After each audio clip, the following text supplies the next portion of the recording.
ঢাকার ধামরাইয়ে সরিষা ফুলের মধু সংগ্রহে ব্যস্ত সময় পার করছে মৌচাষিরা। যত দূর চোখ যায় সবুজের মাঝে শুধু হলুদের সমারোহ। আর এসব সরিষা ক্ষেত থেকে সকাল সন্ধ্যা মধু সংগ্রহ করছে খামারিরা। সরিষা ফুলের মধুর ব্যাপক চাহিদা থাকায় দূর দূরান্ত থেকে পাইকাররা এসে মধু কিনছে খামারিদের কাছ থেকে। ধামরাই থেকে নাজমুল হাসানের তথ্যচিত্রে ডেস্ক রিপোর্ট।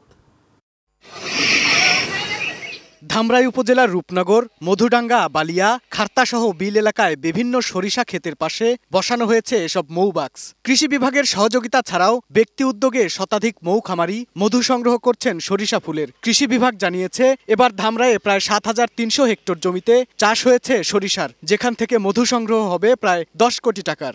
গত বছরও এখান থেকে মধু নিয়ে এসেছি, এবারও এখানে আসছি মধু নিতে। এই মধুর এটা অনেক ভালো। এইখানকার মধু আমি খেয়ে দেখছি যে অনেক ভালো, মানে আমার কাছে ভালো লাগছে। গতবার তো নিয়েছিলাম, এবার নিতে আসছি আর কি। আসা দেখি গতবার ছিল, এবারকার দামটা একটু বেশি।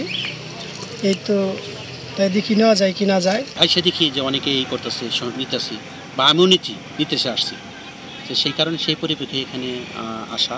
বাক্সের মাধ্যমে সংগৃহীত এসব মধুর পুষ্টিগুণও অনেক বেশি, পাশাপাশি মানে ও স্বাদে ভালো হওয়ায় লাভও হচ্ছে খামারিদের। আর এই মধু রপ্তানি হচ্ছে বিদেশেও।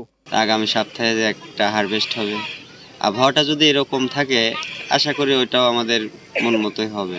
এই খামারটা বেসিক্যালি সহযোগিতাই চলে, বেশিরভাগ মার্কেটিং থেকে শুরু করে সব দিক থেকেই সর্বসহযোগিতা করে আমাদের। দেশে মধু উৎপাদন বাড়াতে মৌ খামারিদের সব ধরনের সহযোগিতা করা হচ্ছে বলে জানালেন এই কৃষি কর্মকর্তা।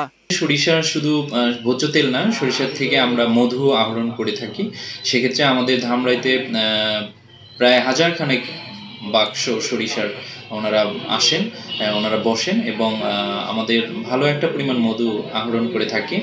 এবছর মাত্র শুরু হয়েছে, আমরা কতগুলো বক্স বসবে এবং কি পরিমাণ মধু আমরা পাবো পরবর্তীতে তথ্য দিতে পারবো। মৌমাছি দিয়ে মধু সংগ্রহ করলে সরিষার ফলনও ভালো হয়, তাই চলতি বছরে ধামরাইয়ে সরিষার বাম্পার ফলন হবে বলে আশা করছে স্থানীয় কৃষি বিভাগ। Global television, news desk.